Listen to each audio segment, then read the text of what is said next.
কক্সবাজার রামু সহকারী জজ আদালতে মামলা চলমান থাকা অবস্থায় বিনা নোটিশে কাউয়ারখোপ ইউনিয়নে প্রবাসী বাড়িতে উচ্ছেদ অভিযান করা হয়। প্রবাসী লিজপ্রাপ্ত জমিতে নির্মাণ করা বাউন্ডারির ওয়াল ভেঙে দেয় এক্সকেভেটর দিয়ে রামু উপজেলার সহকারী কমিশনার ভূমি এসিল্যান্ড মোহাম্মদ সাজ্জাদ জাহিদ রাতুল। পরবর্তীতে দ্বিতল বিশিষ্ট বাড়িটি উচ্ছেদ করতে গেলে জনগণের তোপের মুখে পড়েন এই ম্যাজিস্ট্রেট। কাউয়ারখোপ ইউনিয়নের টেইলাপাড়া এলাকার প্রবাসী হাজী সালেহ আহমেদের বাড়িতে এই উচ্ছেদ অভিযান পরিচালনা করা হয়। এই সময় উপস্থিত ছিলেন আইনশৃঙ্খলা বাহিনীর সদস্যরা। ভুক্তভোগী ছেলে সাবেক মেম্বার হাবিবুল্লাহ জানান, কাউয়ারখোপ ইউনিয়নের টেইলাপাড়া এলাকার শতকরা ৮০% মানুষ বসবাস করে বন বিভাগ ও খাস খতিয়ানভুক্ত জমিতে।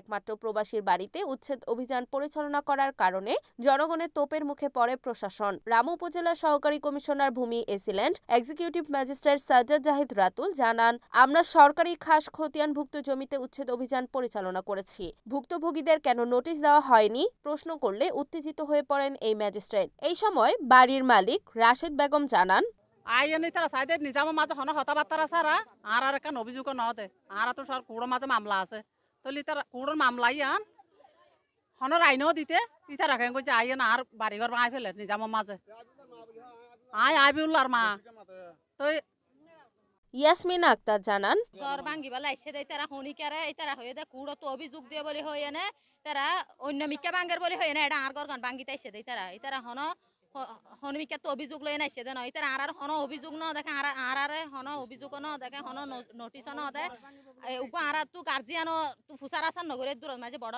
ঘর গান ভাঙ্গি ফেলে দেয় তারা সিলানোর পদ্ধতি এক চাইও ইয়ানোর হন একখান পদ্ধতি এক ইয়ানোর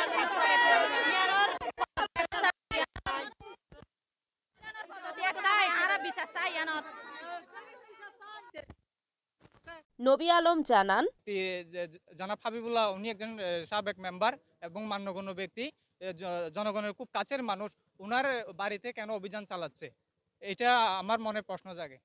কিছুদিন আগে দেখলাম ফেসবুকে দেখলাম এসিল্যান্ড মহোদয়ের বিষয়ে দুর্নীতির অভিযোগ অনেক কিছু দেখলাম। দেখে অনেক কিছু সচক্ষে না দেখলেও আজকে দেখতে পারলাম এসিল্যান্ড মহোদয় আসলে কিরকম দুর্নীতিবাজ। এলাকার কিছু কুচক্রী মহলের টাকা খেয়ে আজকে অবৈধ টাকা খেয়ে এই বাড়িটা হামলা করার জন্য এই বাড়িটা ভাঙচুর করার জন্য এখানে তিনি এসেছেন।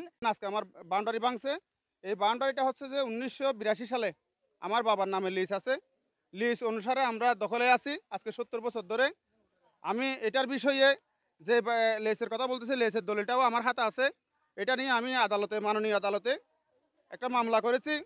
মামলার রাষ্ট্র আসামি করা হয়েছে 184/2024 মামলা নম্বর। রাষ্ট্রপক্ষ এই মামলার পরিপ্রেক্ষিতে ওনারা জবানবন্দি দিয়েছেন। ওনাদের জবানবন্দি দিয়েছেন ওটার উপরে আগামী ডেটে শুনানি করার জন্য আগামী 2 মাসের 19 তারিখে শুনানির ডেট দিয়েছেন। ওই ডেটে শুনানি না হওয়ার আগেই এসিল্যান্ড মহোদয় এসে আমার বাড়িটি অবৈধভাবে ভাঙচুর করেছে, আমার দেওয়াল ভাঙচুর করেছে। এটার আমি একটা প্রতিকার চাই, সুস্থ বিচার চাই। মাননীয় জেলা প্রশাসক মহোদয়, আপনি একজন ভালো মানুষ, আপনার কাছে। রিপোর্ট আব্দুল মালেক শিকদার, রামু, NEN টিভি, কক্সবাজার।